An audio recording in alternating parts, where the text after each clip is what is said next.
So, let me tell y'all what I just did. I went and took care of my teeth, and then I sat back down here and I was like, oh, let me just go ahead and turn this back on. I don't know what the hell I'm doing, but go ahead and turn that back on. And then I was like, oh, well, maybe I should have just paused the original video and, maybe then I wouldn't have to start a new one. I don't know. We'll figure it out. Well, anyway, I'm just saying that I sat here and I talked to y'all for a good long while. We just gonna miss it now. And, excuse me, I started putting on makeup. I was doing my thing. We were talking. Oh, I was skipping around all kinds of different shit. But, still doing it. And then I realized I never pressed record. I'm just saying.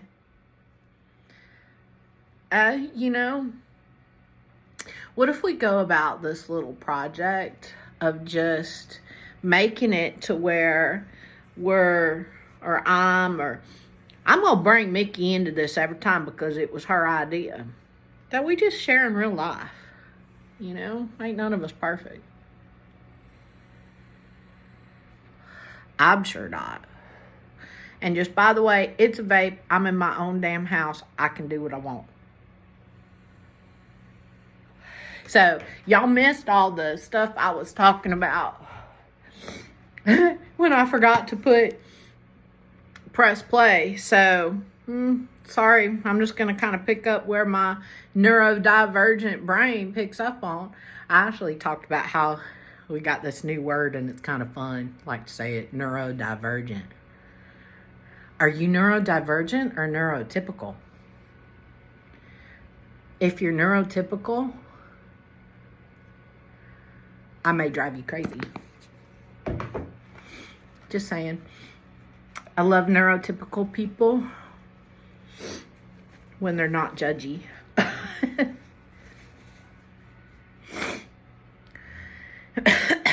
Okay. Let's see. I don't remember where I was now. It'll come back around or something new and interesting will come up.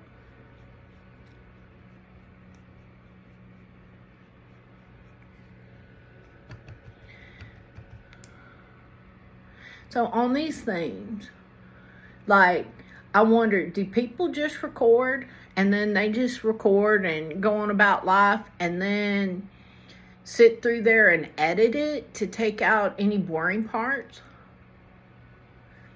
Or should you not edit so that you're showing all the real stuff? Oh, dang, I forgot to do my mascara. Y'all gonna see me this, mascara.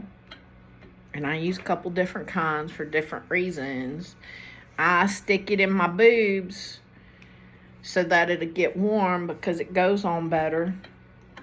I think they should make something, all this liquid or cream-based stuff like this.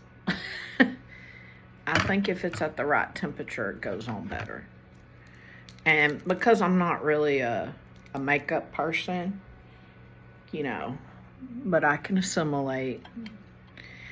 I bet you somebody's already invented a little thing that you put your makeup on that keeps it at the right temperature.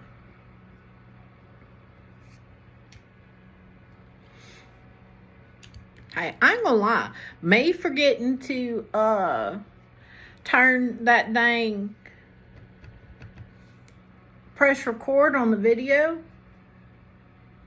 it just screwed up my whole little thing of what I was talking about. Look at me. I am contouring. We're trying to get rid of these jowls. Proof you got some age on you. I didn't notice these jowls, of course, when I was doing farm work.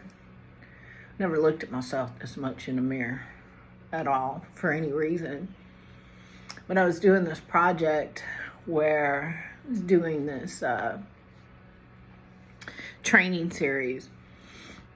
And it was the same course repeatedly. It was for a housing corporation. They required annual training for some low-income projects that they managed.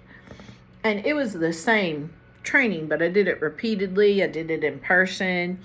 And then we also did it online because, you know, even with COVID, and this was, seemed like years after COVID.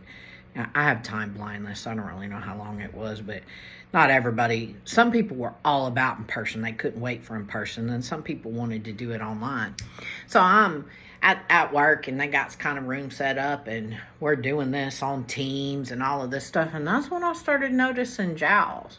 Now, I'm just saying, till I get this phone raised up higher, I'm going to look like hell. You know, it's true. This is just such a better view. Such a better. See, don't I look like way younger?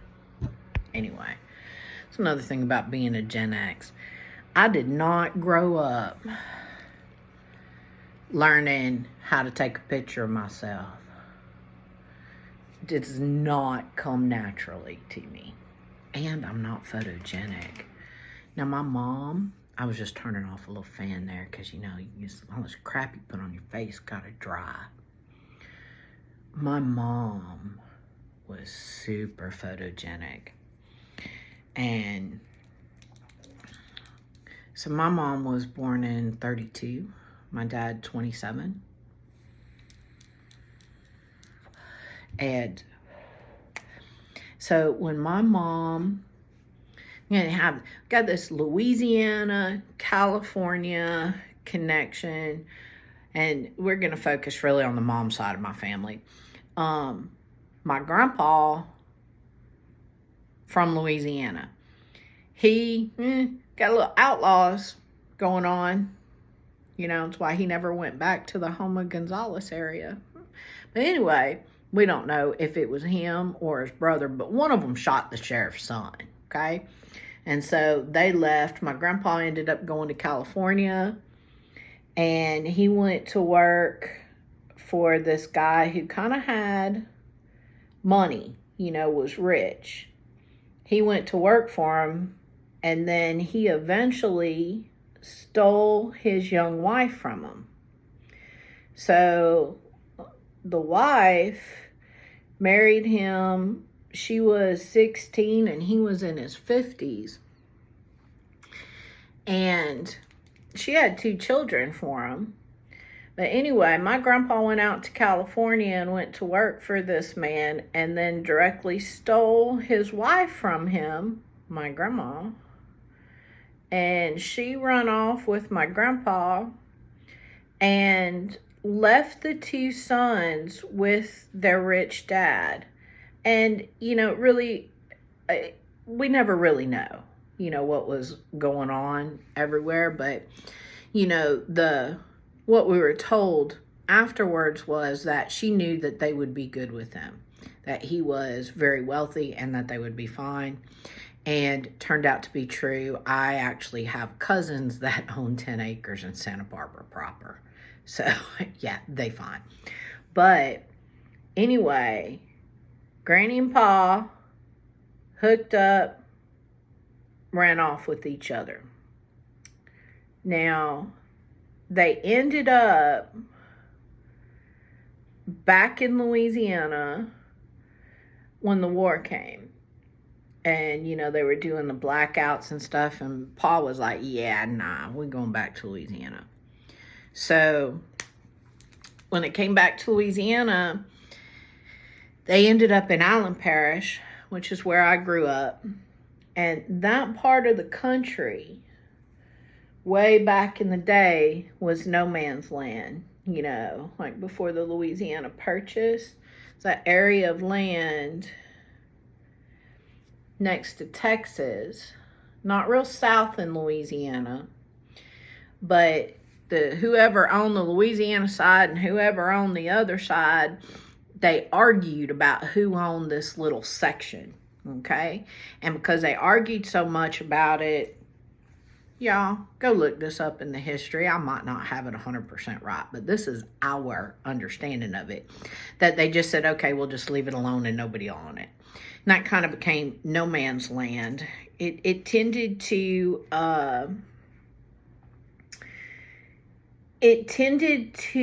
attract the outlaws because no country really laid claim to it, so it was kind of lawless. Okay. Now, that being said, there's this old lady around where I grew up. I spent a lot of time with her. She had entertained Bonnie and Clyde at her house. So anyway, when Pa, who couldn't go back down to where he's from because they were outlaws, moved to back to Louisiana, he hit Island Parish, no man's land. And they had already had a bunch of kids. Okay? They had already had 7 kids. So all their kids were born in California. And then they moved down here. And part of my... So I grew up... Of course, I asked questions. My mom was non-confrontational. That ain't me. I want to know stuff. Well, I grew up right next to Granny and Pa.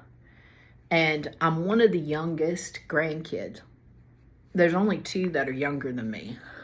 One is like a day and a half younger than me.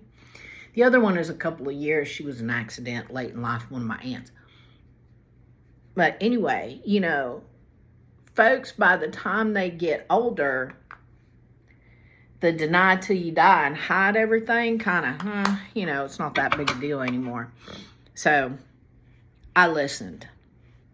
Of course, I was also raised where, where the kids were seen and not heard. Not saying that I was good at that.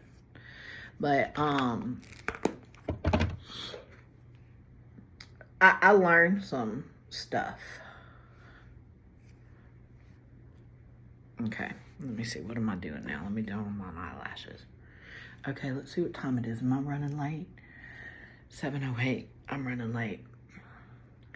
I've got to tell you, time blindness and this whole ADD thing, it takes some time to find workarounds.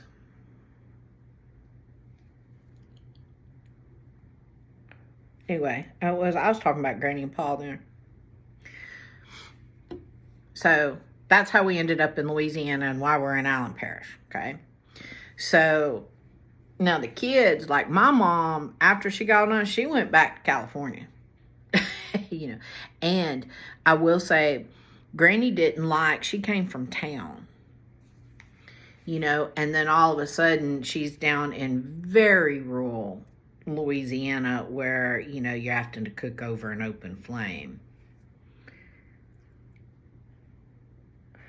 And something else that was wild about that time is they had a 2-income household, which back then was almost unheard of. And this is something that their kids, when they were older, really had a hard time with. Is, Pa was working. He did all kinds of things, but, was working for the state or whatever he's doing. He was going to Lake Charles. He was going to town to work. Well, I think Pa was really good looking too, by the way. I think Granny wanted to keep an eye on Pa, so she went to work in town too, at a restaurant. But so when their kids are older and realize that back then, a 2-person household, they should have never been poor. They really should have never been poor. Anyway, there was, I'm sure a bunch of drama for back then.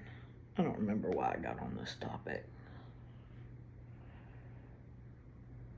It had something to do with Mom.